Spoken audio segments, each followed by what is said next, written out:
It's the middle of the draft, and you're on the clock. You've examined the needs of your opponents, but all that matters now is the needs of your team. You already have a few studs on your team, so it's time to find some late-round gems. What do you do next? Welcome to the 5th episode of Fantasy Football Training Camp on the new Whiteboard Sports channel.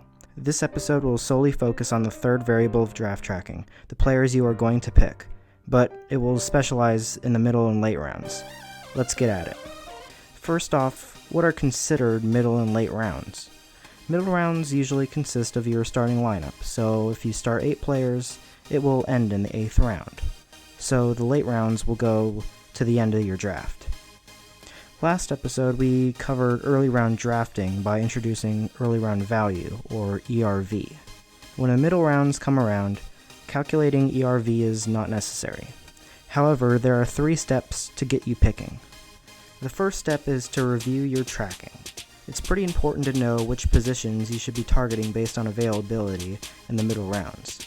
So review your count, whether it's basic or advanced, and determine the positions you should be picking. The second step is to review your research. Be confident in your player discoveries. I'm sure you've put a lot of time into determining players you'll be targeting. When you're targeting players, there is no one formula. However, the most important thing to think about in fantasy football is a player's opportunity. Opportunity is everything, so look to target players with lots of it. The third step is to just go with your gut. Your instinct is the most important part of drafting. Do this by picking players you like and not even acknowledging any expert rankings, sleepers, or busts. They are just opinions, and with today's media, experts don't know any more than you do. Some more late round tips. Look for players with a lot of potential. Swing for the fence with these picks because your lineup is set and you have nothing to lose. You can do this by drafting rookies, looking for players with low similarity percentages, and looking for players either suspended or injured that would be higher ranked if not suspended or injured. Be confident in yourself and your draft. Just remember that the draft is not everything and to have fun, because it truly is the best day of the year. We've had a lot of fun with training camp, and we hope you had too.